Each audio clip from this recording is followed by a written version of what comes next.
kitsch, tacky, Las Vegas style, Disneyland even.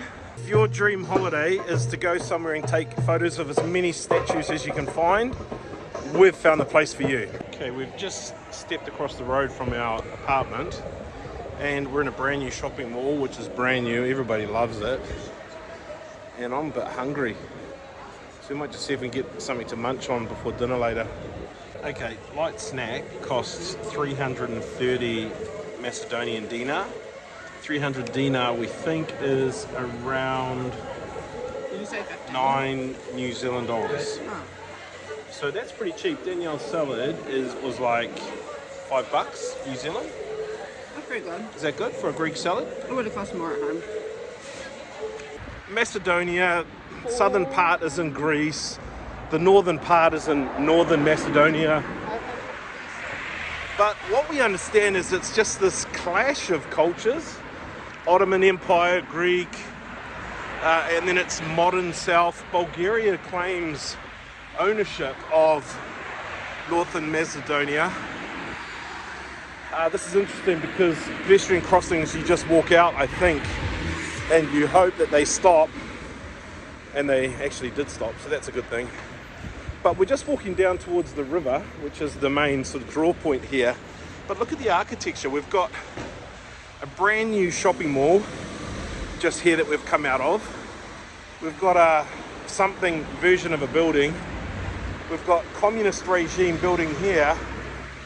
The architecture's all over the place. Another part of the history here is the massive earthquake that they had, I think, in the 70s. And this building is emblematic of that. It's half falling down and the clock has stopped, as you can see,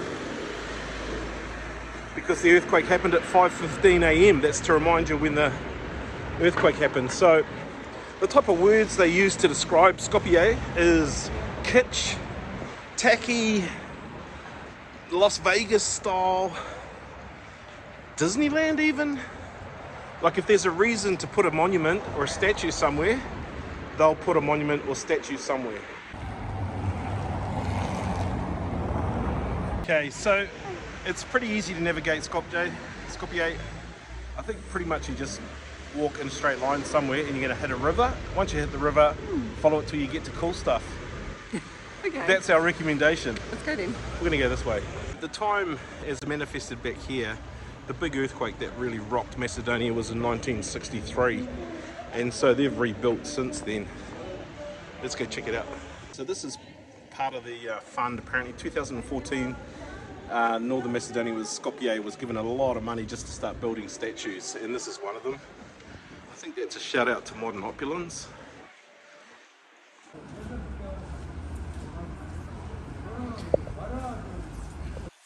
Ministry of Culture. Is why we have a ball here. That's all I know. This is obviously an Orthodox Christian church. Just looking at the front here, a lot of gold on it. But we're also looking at this, and is that a minaret, Danielle? What do you think? Like, that looks like a minaret for a I thought it was for a Muslim until we came around the corner and it was like mosque. So a little bit confused. no, it's a bell. It's not. Oh, okay, so that's the bell for the Christian church. Yeah, it doesn't have the loudspeaker. Look at the gold on the roof. Let's come back at night. Grab the gold.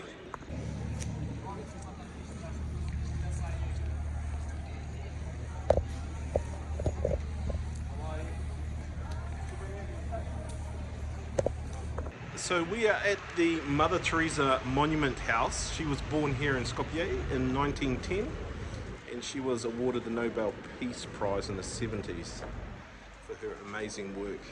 Teresa said, if I ever become a saint, I surely be one of darkness. I will continually be absent from heaven to light the light of those in darkness on earth. That's interesting, eh? So she'd rather be, she wanted to be here. She knew that there was a lot of darkness in this world, and she wanted to be here to help those to get out of the darkness, to have light in their lives. The Mother Teresa Memorial, I think if you're from the Roman Catholic faith, it's probably very significant for you to come here and see it. Who hasn't heard of Mother Teresa or been named Mother? Oh, you're like Mother Teresa. Well, I haven't, but the cool thing about this place is you can come and see it, or you do or you don't have to. It's really up to you. What I found is this is interesting.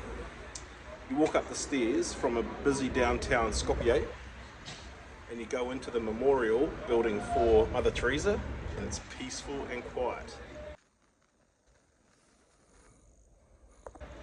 So if you want a little bit of peace and quiet in an otherwise very busy downtown setting, I reckon come on in and check out the exhibits, the museum, and get a little bit of peace from Mother Teresa.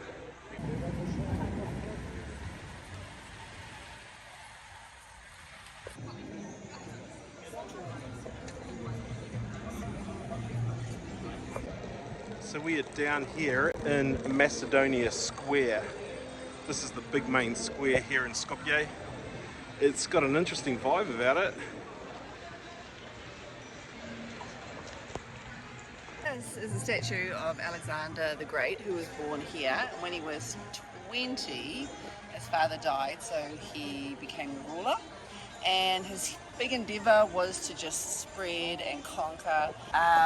So when he became the ruler at age 20, after his father died, he wanted to create the biggest empire. And so he and his troops went out and started to conquer, spread. But after 10 years of doing that, he had a huge empire, but then there was a mutiny and his soldiers turned on him and he died shortly after that.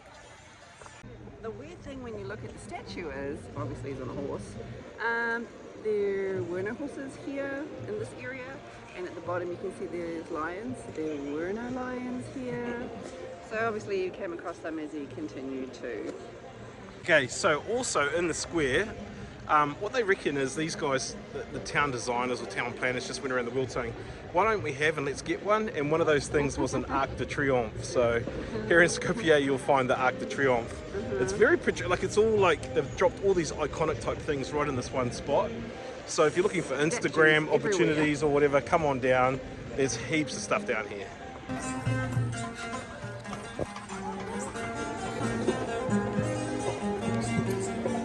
If you've been to Las Vegas and walked along the strip, that's the sort of vibe you do get here. So I heard someone describe this as Las Vegas, and it does have that kind of strippy type feel about it, in Vegas. Kind of tacky, kind of kitsch. There's a bit of a casino over there too, but...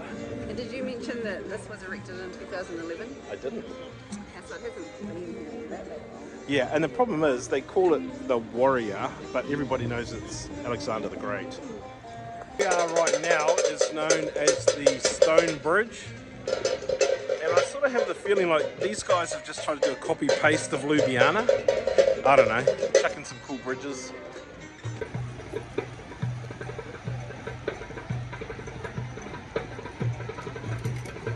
So a lot of young guys, young kids, teenagers, young teens, younger kids, just down here playing music and playing drums and stuff. Yeah. And it's very busy. Busking. Yeah, so busy visually and busy. Your audio senses are going to get stimulated. Your eyes, it's really buzzy. Some stuff just doesn't make sense here when you're looking at it.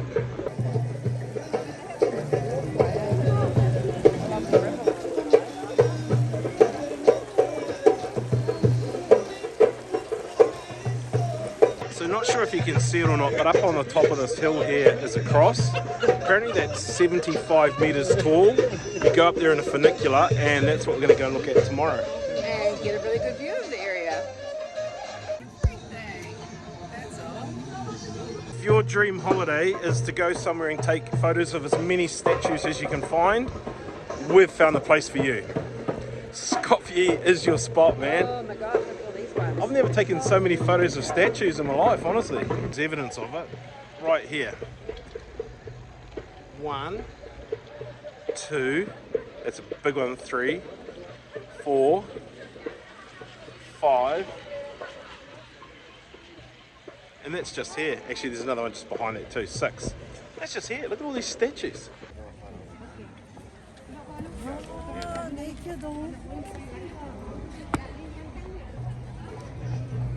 That's a nice shout out to the mother, isn't it?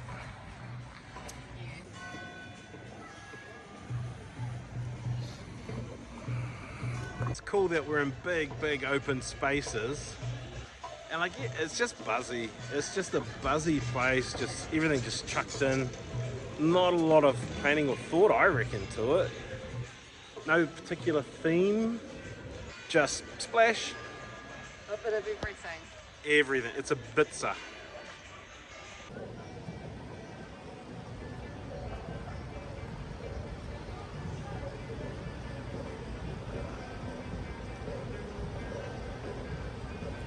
Just to further my point, I can see like 1, 2, 3, 4, 5, 6, 7, 8, 9, 10, 11, 15 or 20 statues right here as we go across the bridge. I'll show you them.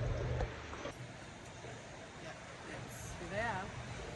And this is a replica of the what?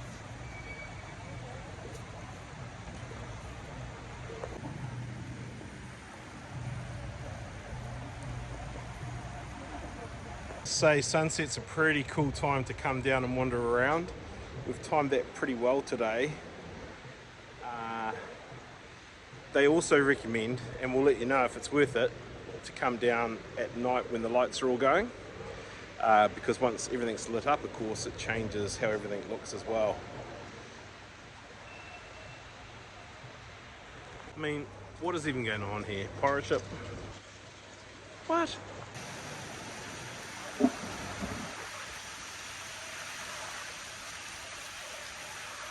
There is so much to see here. Honestly, if you just come down to the square, cross one bridge, walk to the other one, come back, you'll see so much stuff. It's just crazy how much there is to look at. This is a different experience for us. It's 4:30 p.m. and it's nearly dark. Like the sun has all but set, and it feels like by 5 o'clock today it's going to be pitch black.